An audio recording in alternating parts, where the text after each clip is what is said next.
kehadirat Allah Subhanahu wa Ta'ala atas nikmat yang telah kita terima pada hari ini, sehingga pada kesempatan ini kita bisa berkumpul di acara diskusi diseminasi atau penyebarluasan pemahaman. Tidak lupa kita mengajarkan juga salawat serta salam pada junjungan kita Nabi Muhammad SAW. Yang saya hormati Bapak dan Ibu yang telah berkenan hadir untuk mengikuti diseminasi ini. Sebenarnya diseminasi ini merupakan salah satu tugas dari pendidikan guru penggerak yang saat ini sedang saya ikuti. Sebelum kita memulai untuk diseminasi ini, mari bersama-sama kita bacakan basmalah. Bismillahirrahmanirrahim. Bapak dan Ibu, perkenalkan, nama saya Fitriani, calon guru penggerak angkatan 10 dari SMA Negeri 3 Subang. Diseminasi ini merupakan salah satu tugas pada modul 1.4 mengenai budaya positif, terutama di lingkungan sekolah. Baik, selanjutnya saya akan menampilkan sebuah video.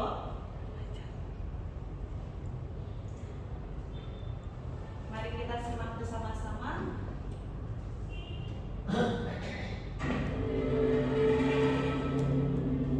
ผมจะมาขอคุยเรื่องที่ดินของโรงเรียนนี้อีกสักครั้งหนึ่งนะครับ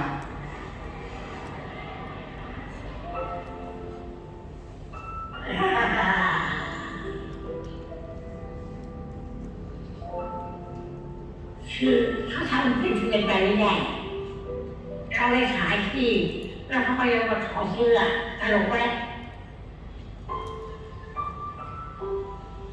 ชาวเรียนนี่น้องมีชีวิตที่ใหญ่ชีวิตเรื่องแข็งแรงเลยมีเรื่องที่หนักเลย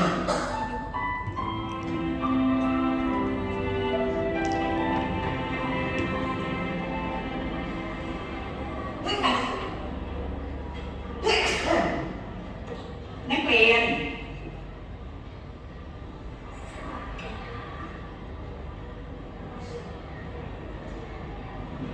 ถ้ามันเธอเติบโตหมดแล้วเอาตัวใหม่ไป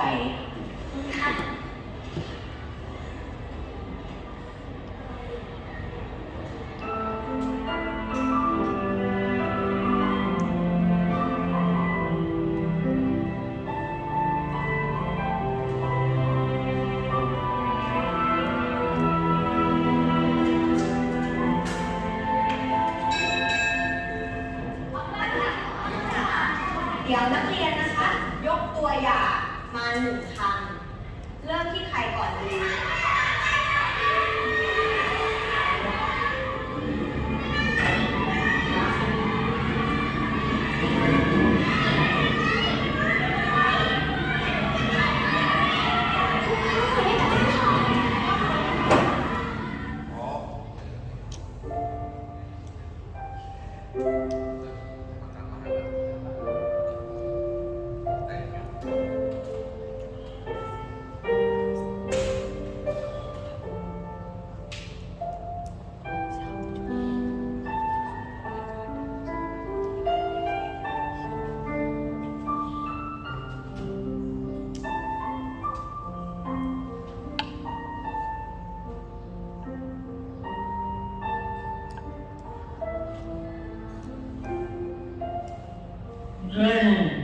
มีใครขนาด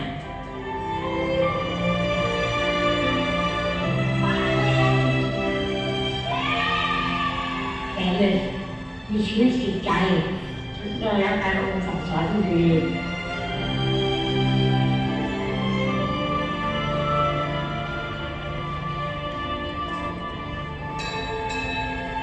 นักเรียนกลับบ้านได้ค่ะนักเรียนจ้า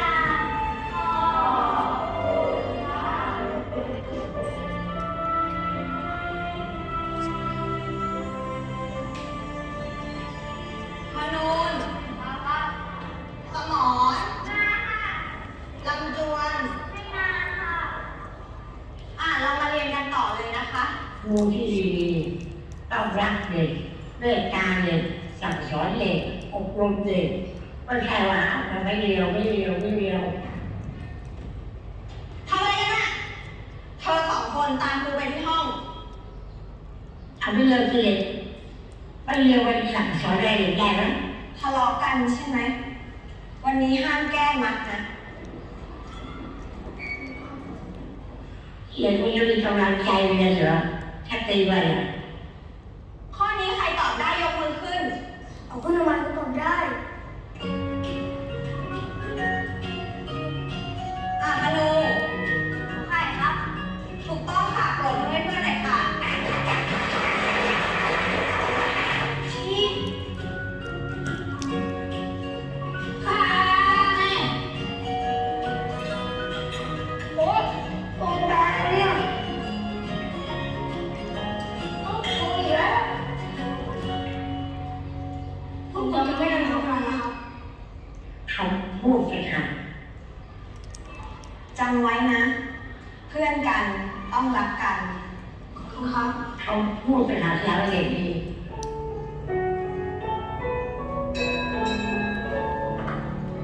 นักเรียนกลับบ้านได้ค่ะ นักเรียนกราบ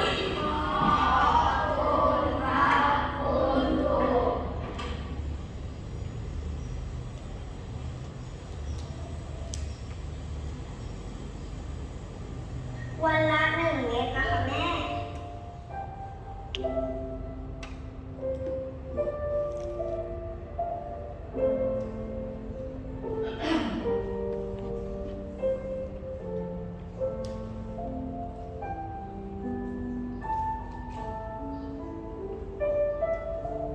ลำจวนทำไมไม่บอกครูว่าแม่หนูไม่สบาย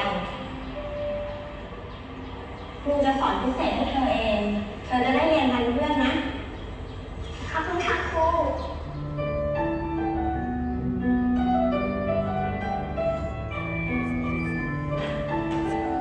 มาเดี๋ยวครูช่วย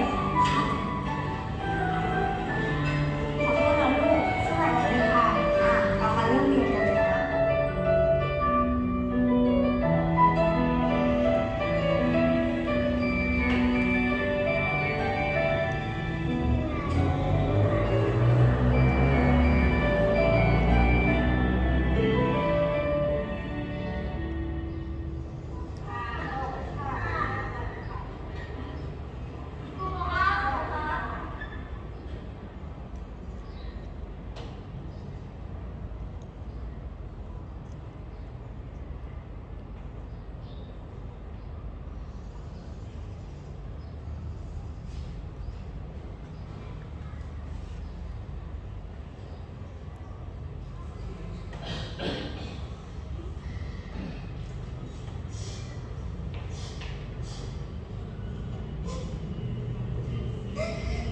ผมไม่มีแม่แล้วค่ะ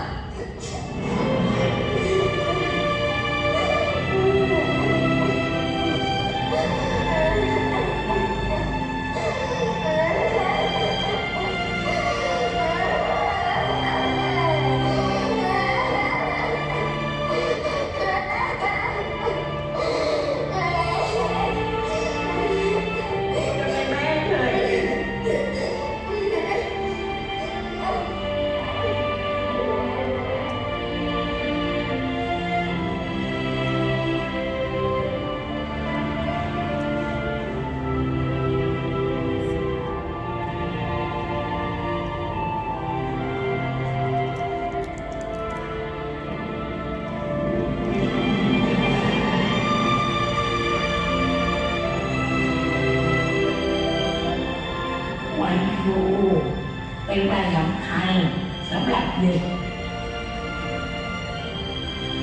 เพราะครูมีหน้าที่ทำให้เด็กคนดีอบรมสั่งสอนคนดีให้วิชาความรู้กับเด็กอย่าหยุดเด็กตีเด็กโดยไม่มีเหตุผล เ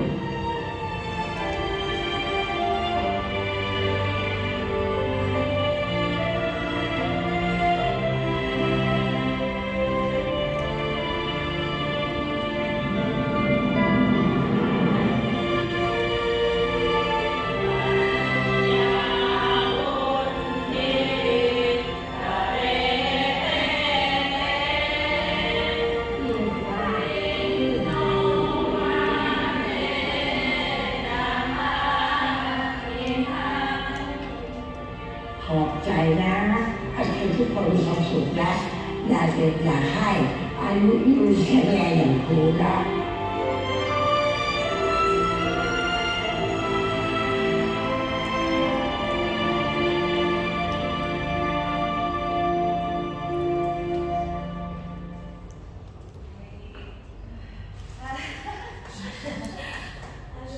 Sudah membuat bersedih.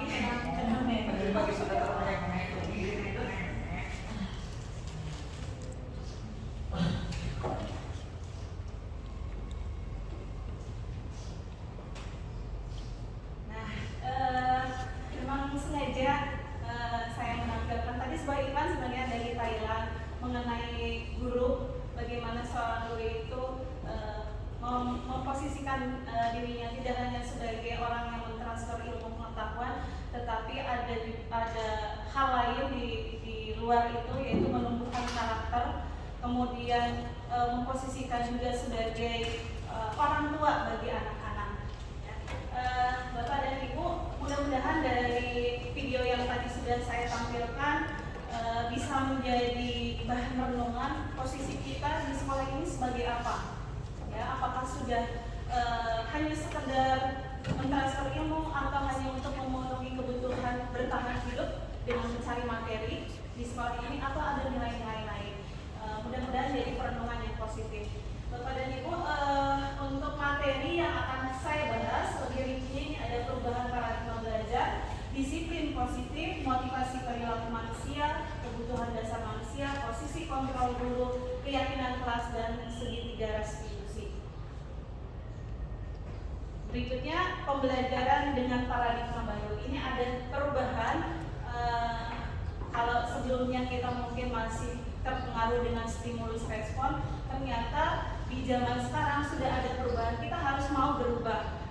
Paradigma baru ini yang pertama adalah mengenai pembelajaran berdiferensiasi. Pembelajaran berdiferensiasi ini dirancang berdasarkan prinsip pembelajaran berdiferensiasi sehingga peserta didik belajar sesuai dengan kebutuhannya berdasarkan tahapan perkembangan mereka untuk mewujudkan profil belajar Pancasila. Jadi peralihan paradigma yang pertama adalah mewujudkan pembelajaran berdiferensiasi.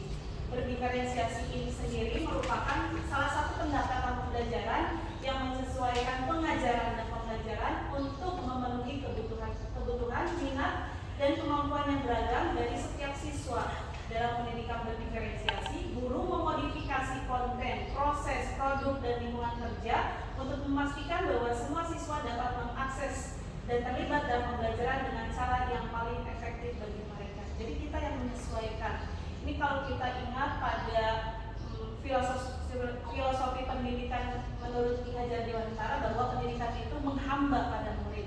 Menghamba pada murid itu diartikan sebagai pembelajaran berdiferensiasi, di mana kita merancang pembelajaran sesuai dengan minat, bakat anak-anak, tidak sesuai dengan apa yang kita inginkan, tetapi disesuaikan dengan minat dan bakat anak. Memang akan sedikit lebih rumit karena memang kita dengan jumlah siswa yang banyak, kemudian kita harus menyesuaikan minat bakat mereka, memang akan lebih sulit. Tetapi ketika kita menyesuaikan pendidikan dengan apa yang mereka inginkan, mereka akan mudah menerima apa yang kita sampaikan. Artinya pembelajaran akan bermakna. Kemudian di sini ada muncul pengajaran dan pembelajaran. Pengajaran dan pembelajaran itu ada dua hal yang berbeda. Pengajaran itu fokusnya pada transfer ilmu pengetahuan. Itu ketika Bapak menyampaikan materi, itu berarti sedang melakukan pengajaran. Tetapi ketika Ibu sedang mencontohkan karakter baik, menjadi teladan bagi anak-anak, berarti Ibu sedang mempraktikkan pembelajaran. Ini yang pertama, pendidikan berdiferensiasi. Nah, pendidikan berdiferensiasi ini tadi ada pengajaran dan pembelajaran, muaranya kemana ke sini? Supaya anak tidak hanya pintar dari segi pengetahuannya, tetapi juga memiliki profil pelajar Pancasila dengan beberapa dimensi yang ada di dalamnya. Berketuhanan yang Maha Esa, berkebinekaan global, bergotong royong, kreatif, bernalar, kritis, dan mandiri. Ini muara dari proses pembelajaran dan pengajaran. Berikutnya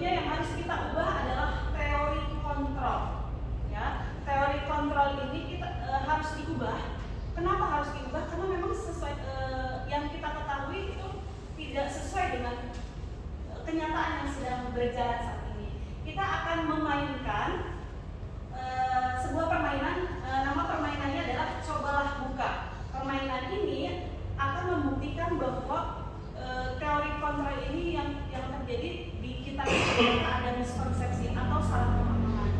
Saya akan membagikan sebuah permen. Ibu nanti silakan berpasangan.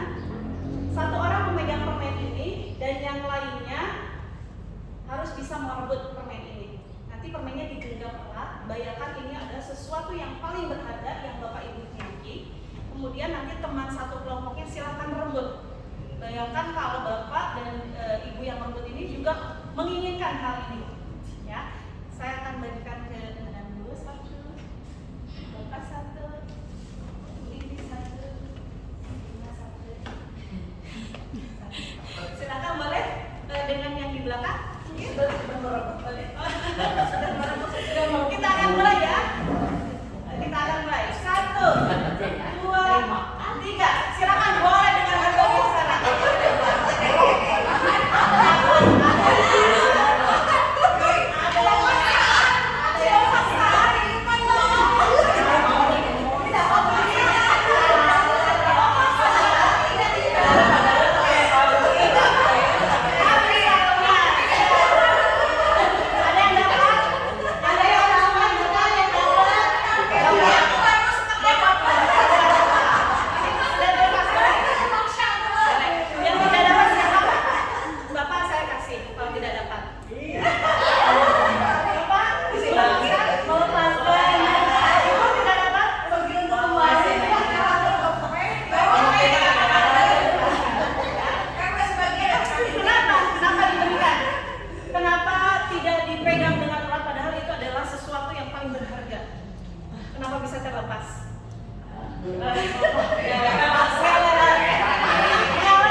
Miskonsepsi tentang teori kontrol bahwa ilusi guru bisa mengontrol murid. Tadi yang terjadi ketika Bapak memegang peran Bapak dengan sekuat tenaga itu menggambarkan siswa, ya.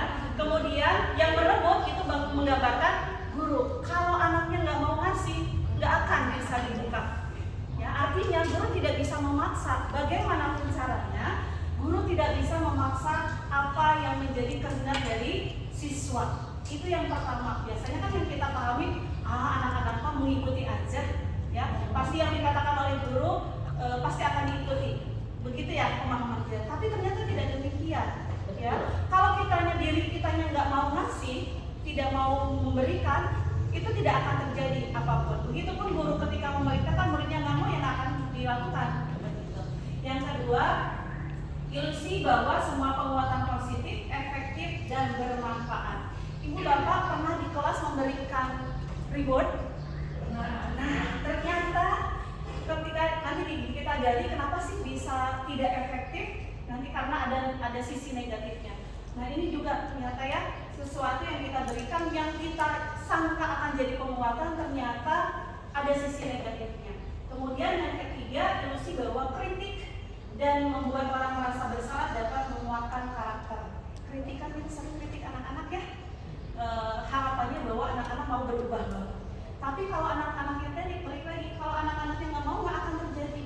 Gitu. Jadi kita yang harus kita lakukan adalah memunculkan kesadaran di peserta didiknya. Jangan mengkritik, jangan memberikan penguatan positif, apalagi mengontrol peserta didik, tetapi munculkan kesadaran. Nah, ini yang agak berat ya.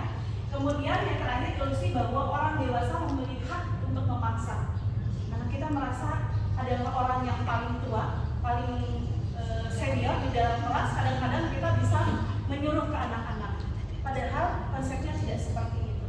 Ini miskonsepsi tentang kontrol. Nah, kemudian kita juga harus mengubah. Ini yang biasa kita lakukan, stimulus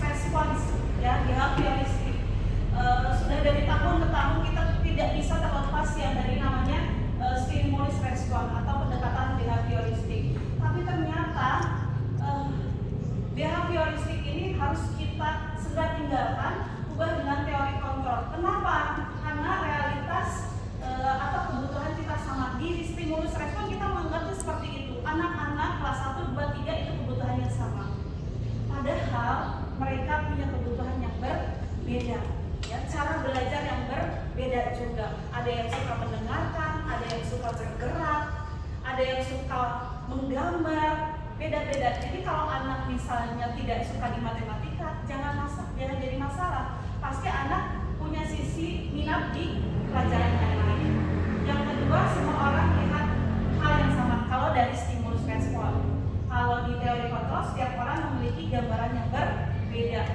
Yang ketiga, kita mencoba mengubah orang agar berpandangan sama dengan kita di stimulus respon. Kalau di teori kontrol, kita berusaha memahami pandangan orang lain tentang dunia. Jadi itu tadi, tidak boleh menyamakan.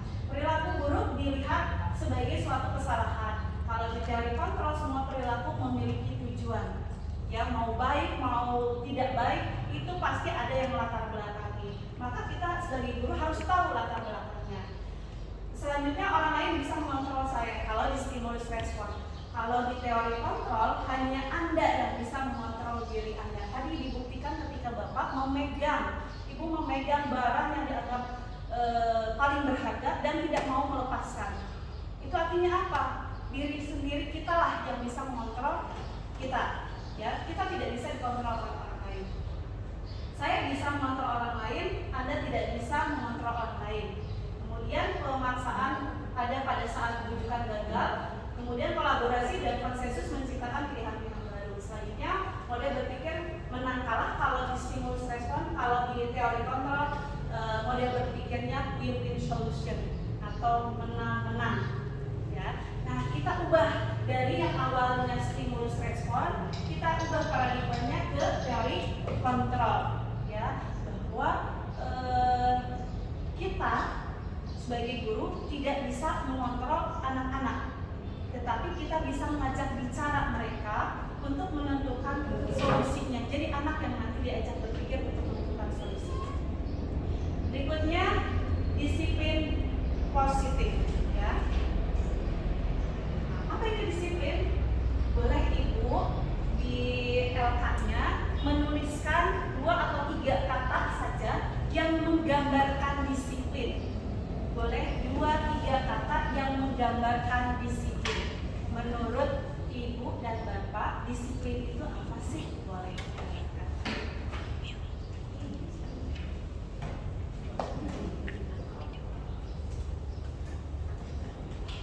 1 atau 2 kata saja. Boleh.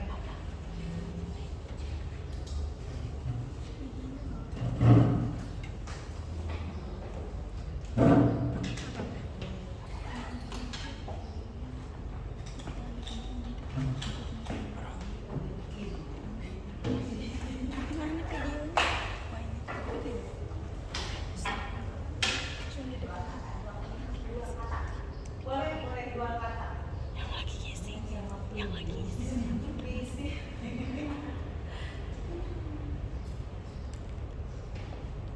Sudah?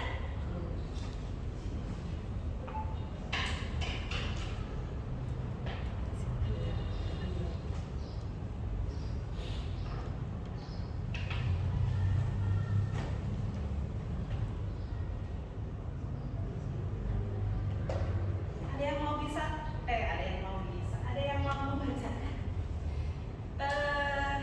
Ibu Iis coba. Disiplin menurut Bu Iis itu apa?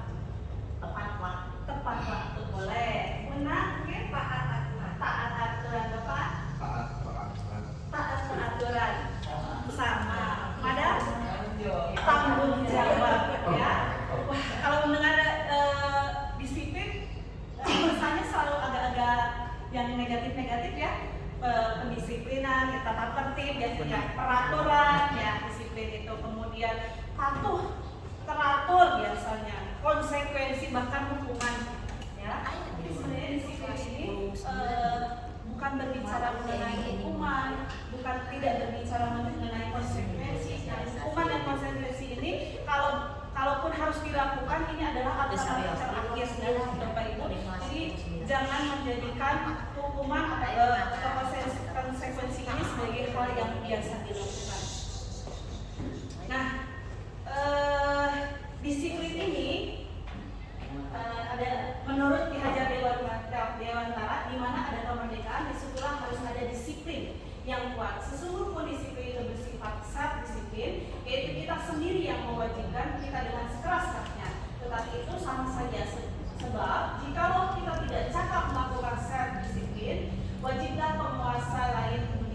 pernikahan kita. Dan peraturan demikian itulah harus ada di dalam suasana yang merdeka. Jadi anak-anak dikatakan merdeka itu kalau sudah disiplin, ya, baru anak-anak itu disebut merdeka. Tetapi disiplin di sini bukan berarti konsekuensi hukuman, tidak seperti itu. Disiplin di sini adalah disiplin diri, mempelajari bagaimana cara kita mengontrol diri, anak-anak belajar mengontrol diri dan bagaimana menguasai diri untuk memilih tindakan yang mengacu pada nilai-nilai yang kita hargai agar tercapai tujuan mulia yang diinginkan.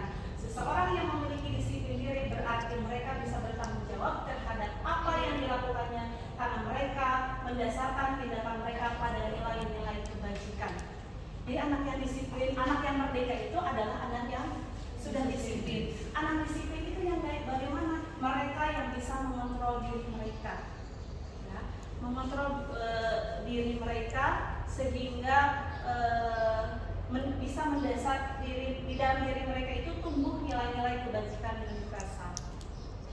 Sekarang nilai-nilai kebajikan universal itu apa? Nah, ini kebajikan universal ini adalah sifat-sifat positif manusia yang merupakan tujuan mulia yang ingin dicapai setiap individu yang disepakati bersama, lepas dari suku, bangsa, agama, bahasa maupun latar belakangnya. Yang dikatakan nilai-nilai kebajikan universal itu nilai-nilai positif, tapi tidak dibatasi karena perbedaan suku, karena perbedaan agama.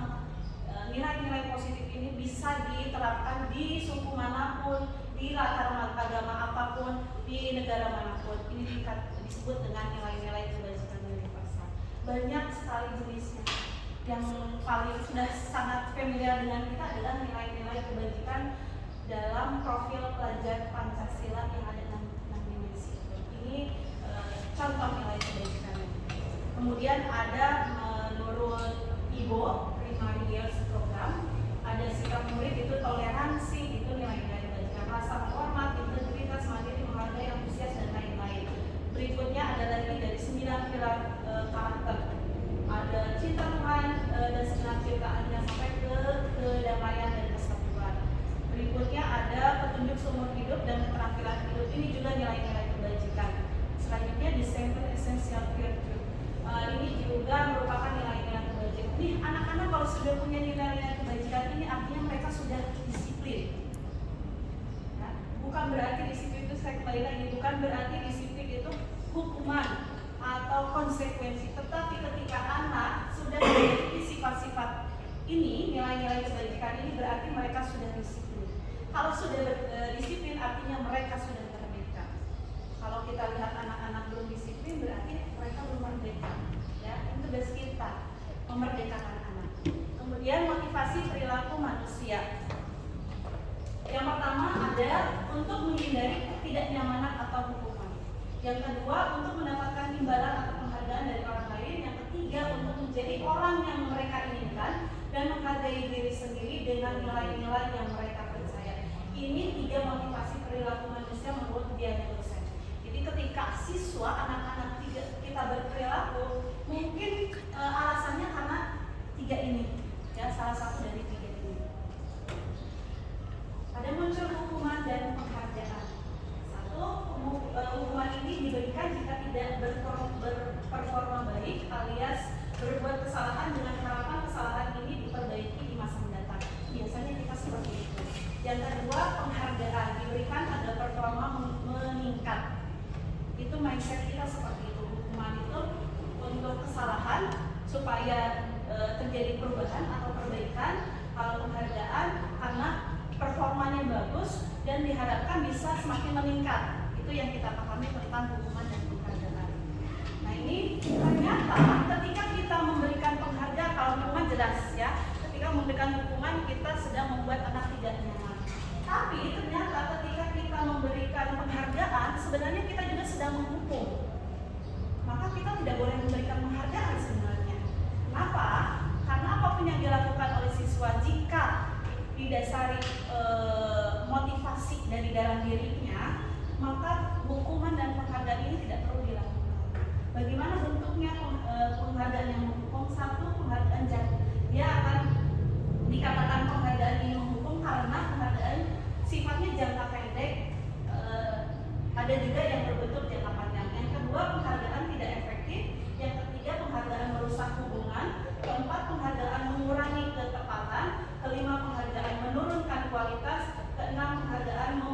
kreativitas, yang ketujuh penghargaan menghukum. Ya, sebagai contoh seperti ini, kita ada di dalam kelas, kemudian ada anak yang pintar, dia selalu mengerjakan tugas, selalu jawab jika bertanya. Kemudian ada keinginan dari diri kita untuk memberikan penghargaan. Ya, kita memberikan penghargaan kepada anak itu.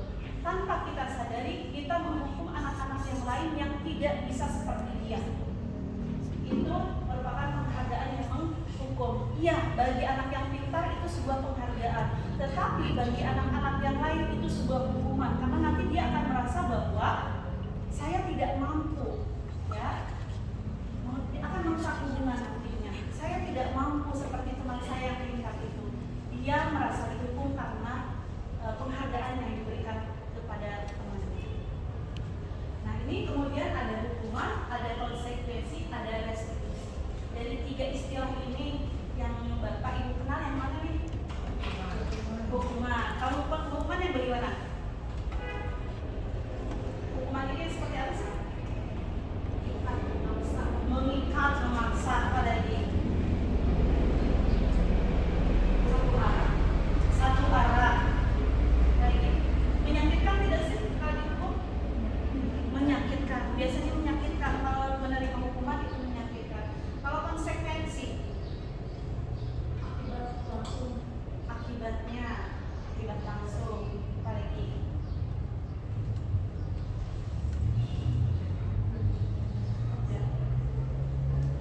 Konsekuensi hukuman itu tangan itu berarti oh yang mana? Ada tangan kan? Oh iya, ada tangan. Jadi ada dua arah. Ya, ada dua arah. Kalau hukuman ini satu arah biasanya diberikan oleh siapa? Guru kepada murid. Kalau konsekuensi biasanya murid sudah mengetahui ya. Ada misalnya peraturan. Ya. Kalau hukuman ini dibuat oleh guru tanpa ada kesepakatan dari muridnya. Itu yang pertama. Kalau konsekuensi, murid-murid biasanya sudah memahami bahwa ada tata tertib. Kemudian kalau dia langgar berarti ada konsekuensi. Gitu. Jadi murid dan guru sama-sama paham. Yang ketiga ada restitusi, ini yang baru lagi. Ini kebetulan saya dapatkan juga sebelum mengikuti CGP, saya tidak tahu ada restitusi. Karena mengikuti CGP ini, jadi saya paham, oh ternyata selain hukuman dan konsekuensi ada restitusi. Ya, sedikit saya jelaskan mengenai hukuman ini. Yang pertama itu pasti menyakitkan. Yang kedua membuat tidak nyaman anak. Ya, bisa berupa bentakan, hukuman verbal, hukuman fisik, nyuruh anak lari 10 putaran, kemudian mengata-ngatai dengan kata-kata yang kasar, itu hukuman. Kemudian si penghukum biasanya suaranya lantang, tarik, ya. Kemudian ada ancaman, mengontrol anak dengan cara yang negatif, dibuat oleh guru. Yang terakhir tidak sesuai dengan kesalahan yang dibuat, bisa anak terlambat. Ya, anaknya dihukum dengan suruh lari misalnya berapa putaran lapang olahraga misalnya. Itu biasanya tidak sesuai, anak terlambat, kok dihukumnya lari. Gitu. Harusnya ketika membuat kesalahan, anak-anak dihukum atau konsekuensinya. Konsekuensinya itu harus sesuai dengan kesalahannya. Untuk konsekuensi terjadi karena ada stimulus respon. Yang kedua mendorong kepatuhan, anak jadi patuh. Kenapa? Karena ada tata tertib yang sudah mereka ketahui. Kemudian tata tertibnya pun selain sudah mereka ketahui, bentuknya masuk akal. Ya. Yang terakhir dibuat oleh guru dan murid. Bentuknya masuk akal ini maksudnya ketika anak terlambat itu tidak disuruh lari, misalnya suruh lari 10 putaran atau suruh menyikat toilet misalnya ya. Toilet siswa semuanya harus dibersihkan. Tidak dengan seperti itu. Ketika anak terlambat, misalnya di pelajaran bahasa Inggris, artinya nanti ketika jam istirahat dia telatnya berapa menit? 5 menit, berarti dia harus di jam istirahat menambah belajarnya 5 menit untuk menggantikan yang tertinggal tadi. Begitu. Jadi tidak dengan fisik verbal yang merugikan siswa. Yang terakhir adalah restitusi. Nah, restitusi ini mendorong anak untuk menyadari apa yang terjadi, kesalahan apa yang sudah dia lakukan. Yang pertama, anak harus sadar dulu, apa sih kesalahan yang kamu lakukan?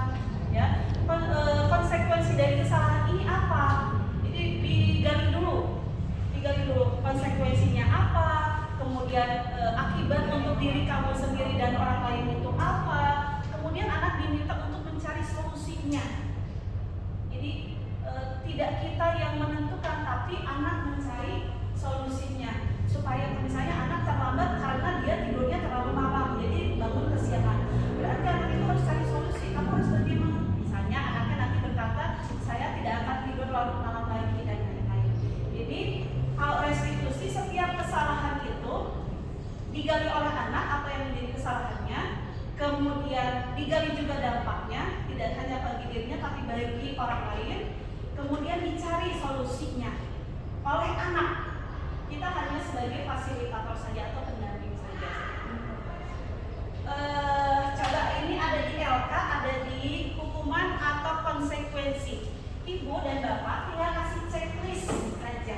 Mana yang hukuman, mana yang konsekuensi. Dari kalimatnya pasti bapak dan ibu sudah bisa membedakan. Saya yakin. Coba Bu Ipi sudah checklist. Boleh yang pertama Bu Ipi dibacakan?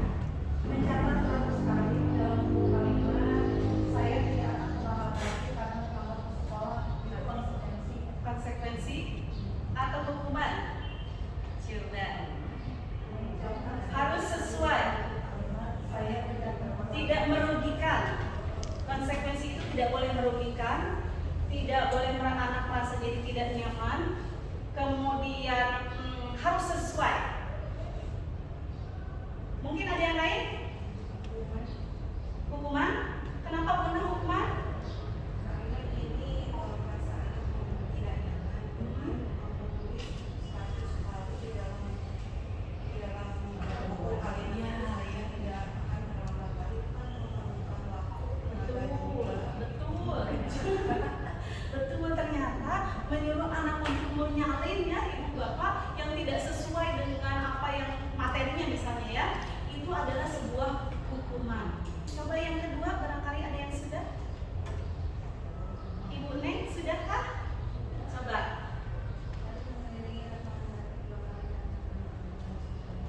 Adalah konsekuensi atau hukuman? Hukuman ya. Kalau anak merasa dirugikan, tidak sesuai, terlambat, terlambat di pelajaran bahasa Inggris, ibu bisa meminta anak itu untuk mengganti jam keterlambatannya ya, dengan dia misalnya mengerjakan tugas yang sesuai dengan materi yang akan diajarkan. Jadi yang tidak sesuai itu pasti nanti jatuhnya akan ke hukuman. Yang ketiga, konsekuensi. Murid diminta untuk push up. Bagaimana dibuatnya di meja tulis? Oke, membersihkan coretan yang dibuatnya di meja tulis.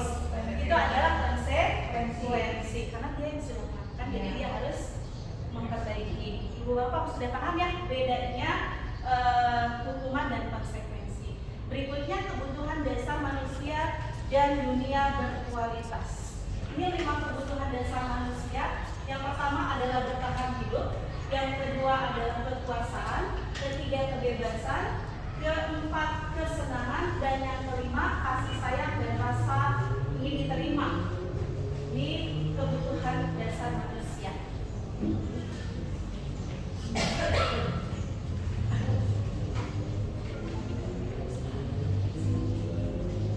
Kebutuhan dasar manusia ini yang pertama adalah untuk bertahan hidup ya. Jadi ketika anak ada punya masalah di sekolah gitu ya, bapak ibu jangan langsung menjudge anak, tetapi digali dulu kenapa sih anak ini bisa berbuat seperti itu. Cara menggalinya dengan mengetahui 5 kebutuhan dasar ini. Apakah kebutuhan bertahan hidupnya anak sudah dipenuhi?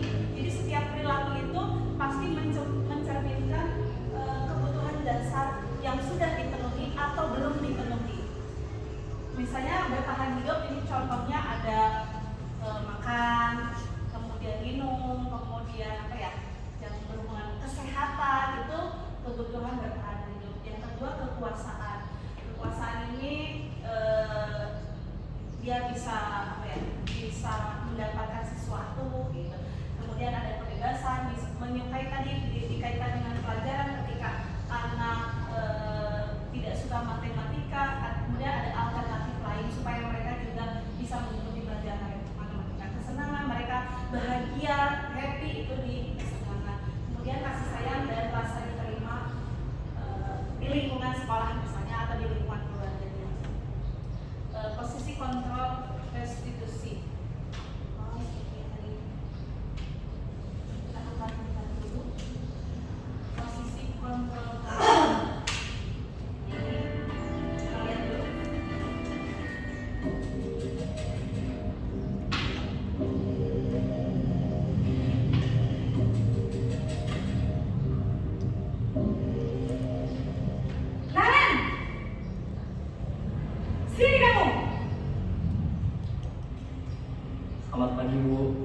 Selalu terlambat.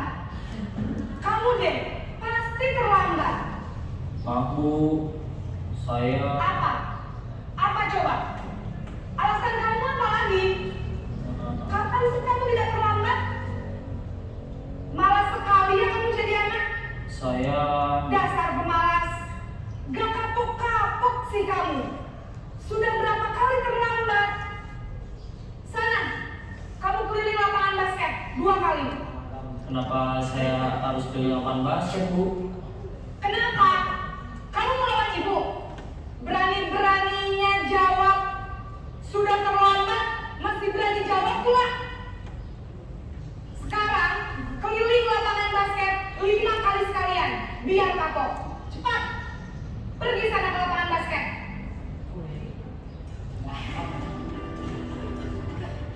Yang kedua, sentuhan beras bersalah. Mana yang paling sambil dimakan jadi? Naren!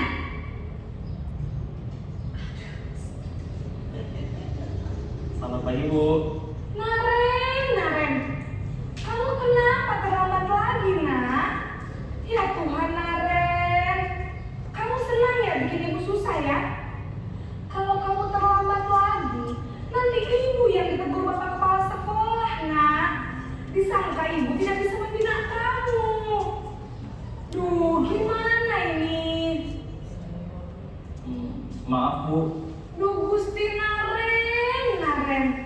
Kamu suka ya kalau ibu ditegur bapak kepala sekolah? Terus, sekarang ibu harus tulis apa ini di buku absen? Ini kamu sudah sering terlambat loh. Ibu harus apa coba? maaf Bu, maaf sekali. Ya sudah, lain kali jangan bikin ibu susah lagi ya nak ya. Ibu tidak akan kuat lagi kalau kamu begini terus. Bisa jatuhan kalau ibu ditegur bapak kepala sekolah. Sana cepat ke kelas. Maaf ya Bu, maaf sekali. Posisi tenang.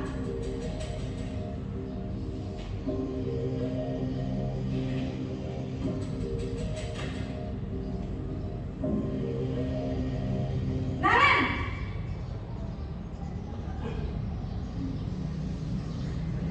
Selamat pagi Bu. Wah, sudah jam berapa ini nak? Terlambat lagi ya sayang. Iya Bu, habis ibu saya lupa bangunkan saya Bu. Kamu malah menyalahkan ibu kamu. Kamu bukannya anak yang larinya paling kencang. Kok terlambat sih? Iya Bu, saya memang terlambat bangun tadi. Jadi biarpun saya lari kencang, tetap gak kekejar Bu. Ya sudah sana. Nanti lain kali larinya lebih kencang lagi ya. Biar gak terlambat lagi. Bikin seneng ibu. Demi ibu. Bisa kan? Bisa lah Bu. Ya sudah sana masuk kelas. Ibu beresin urusan absen kamu. Kamu ini ada-ada saja. Memantau atau monitor.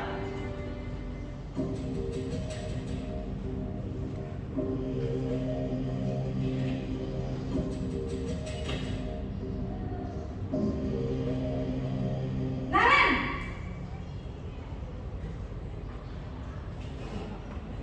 Selamat pagi Bu.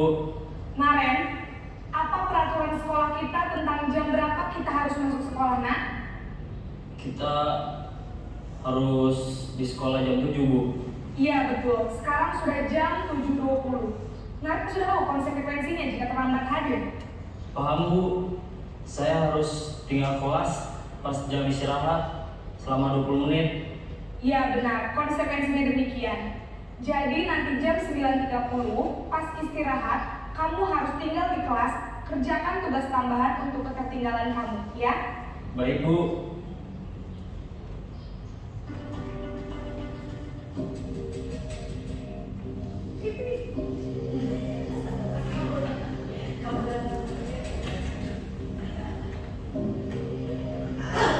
Nathan!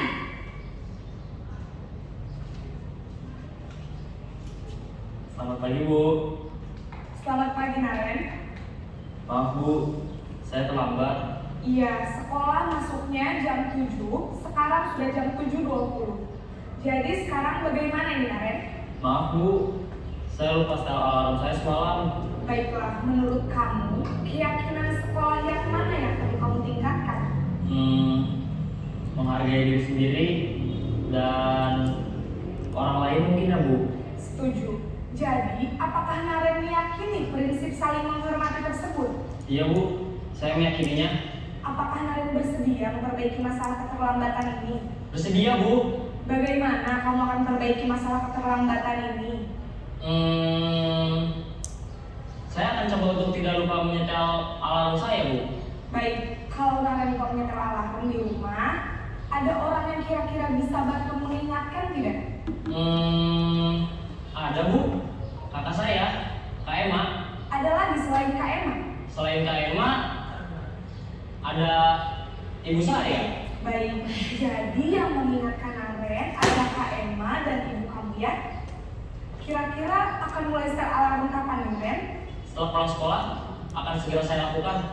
Baik, jadi Naren akan setel alarm untuk bangun besok pagi dan akan diingatkan oleh kakak dan ibunda Naren ya. Ada lagi yang mungkin perlu dilakukan Naren agar tidak terlambat bangun lagi? Tidak ada Bu. Baik Naren, terima kasih untuk kerjasama kamu. Sekarang kamu perlu kembali ke kelas untuk belajar. Baik Bu, terima kasih. Nah, itu 5 posisi kontrol.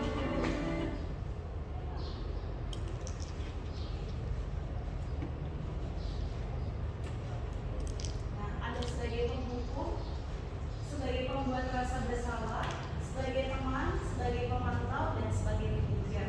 Kalau dikaitkan tadi dengan hukuman, kemudian ada konsekuensi dan restitusi, menurut Bapak, dan hukuman itu biasanya muncul di posisi yang mana? Untuk yang pertama, sebagai penghukum. Kalau konsekuensi ada di mana? Konsekuensi teman atau pemantau. Kalau konsekuensi karena tata tertibnya sudah diketahui oleh guru maupun murid. Guru hanya mengingatkan bahwa ada tata tertib ini, kemudian ada konsekuensinya ini. Jadi antara murid dengan guru sama-sama paham. Restitusi itu yang mana? Manajer. Ya, ini yang harus kita kejar adalah posisi manajer, di mana kalau ada masalah kita tidak mencari solusinya untuk mereka, tetapi mereka yang akan mencari solusinya. Mudah-mudahan dari video yang tadi tergambarkannya perbedaan penghukum, pembuat rasa bersalah, teman, pemantau, dan manajer. Berikutnya keyakinan kelas. Nah ini keyakinan kelas ini sebuah metode untuk menimbulkan kembali disiplin positif. Kenapa muncul disiplin positif? Karena disiplin positif ini adalah ketaatan atas dasar kesadaran. Ya, ada disiplin karena memang ada pengaruh dari luar, artinya kesadarannya berasal dari luar, ekstrinsik. Ada juga kesadaran dari diri sendiri. Nah ini yang disebut dengan disiplin positif. Ketika anak berdisiplin itu karena ada unsur dari dalam mereka sendiri, karena kesadaran mereka sendiri. Sebuah metode untuk menimbulkan kembali disiplin positif yang didasari oleh motivasi dari dalam diri. Keyakinan kelas berupa pernyataan-pernyataan yang disepakati bersama oleh guru dan murid untuk menjadi pedoman dalam bersikap dan berperilaku di dalam kelas. Pada ibu nanti di awal tahun ajaran baru bisa memulai pembelajaran itu dengan membuat sebuah keyakinan kelas. Tujuannya apa sih? Supaya anak bisa mendisiplinkan diri mereka sendiri. Ya, kita tidak menunjuk-nunjuk kali mereka, tetapi kita sudah buat dengan mereka, namanya adalah kesepakatan kelas. Kenapa kesepakatan kelas? Karena kalau semua sudah sepakat, mereka pasti akan dibuatnya dengan mereka pasti akan menyadari konsekuensinya. Betul. Kemudian istilah lainnya selain kesepakatan adalah keyakinan kelas. Ya, kenapa disebut dengan keyakinan? Supaya karena mereka yang membuat dan mereka akan meyakini karena itu buatan mereka. Kita akan lihat bagaimana cara membuat keyakinan kelas ini.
kelas, yang kedua validasi tindakan yang salah, yang terakhir menanyakan keyakinan.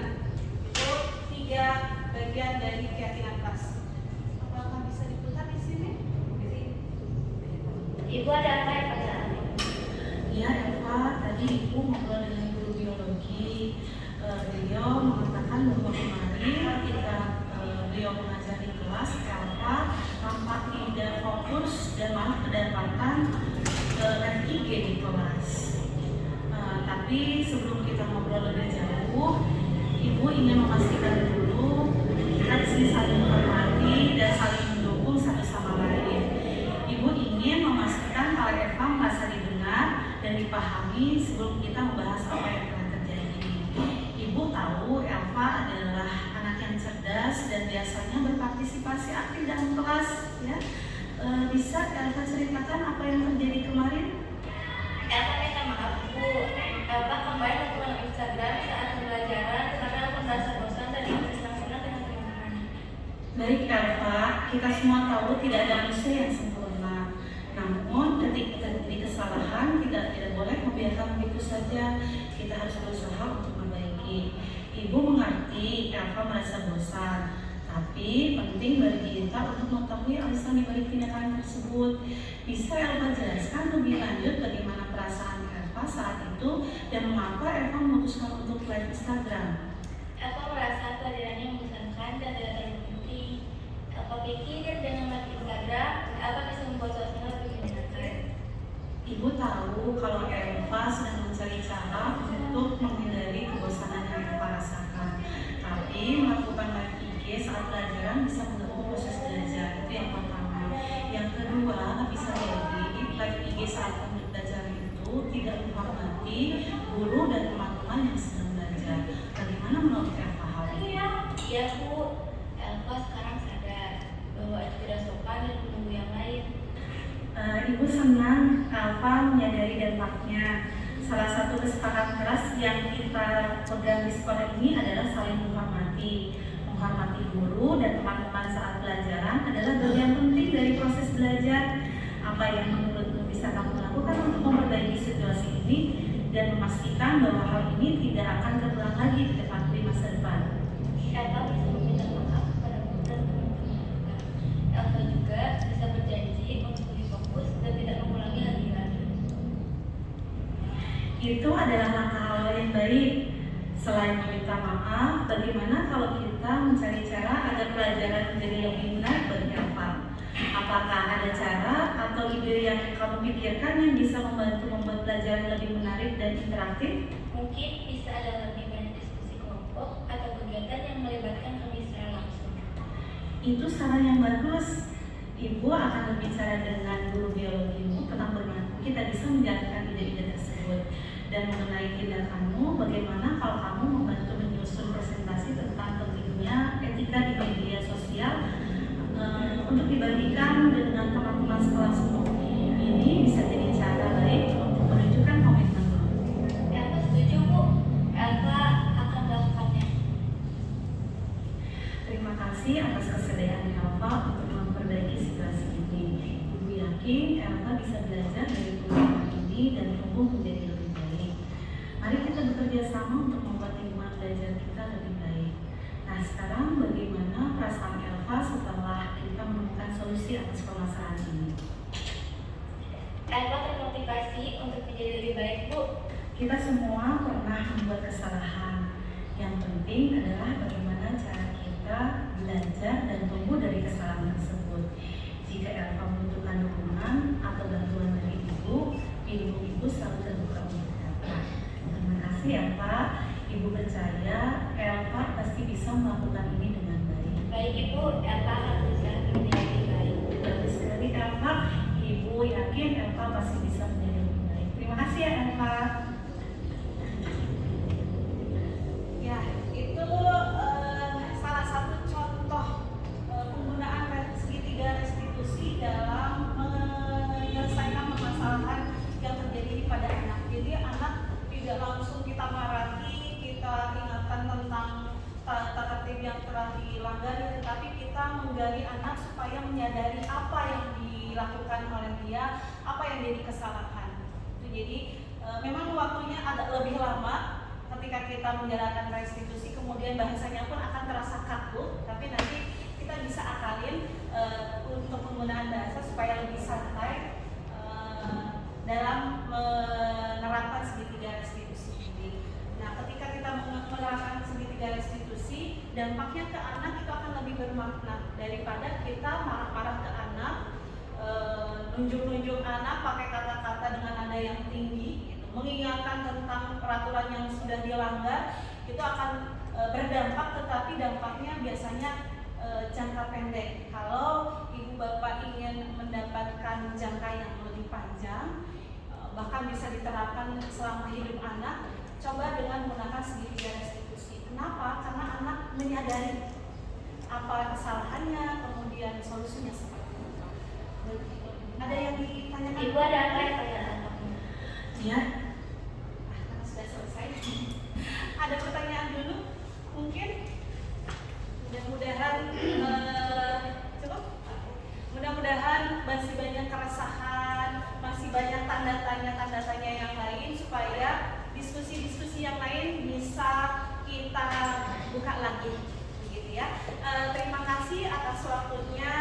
Mudah-mudahan apa yang saya sampaikan bermanfaat. Yang pertama, yang kedua saya minta maaf kalau misalnya ada kata-kata atau penyampaian materi yang tidak sesuai. Terima kasih. Wassalamualaikum warahmatullahi wabarakatuh.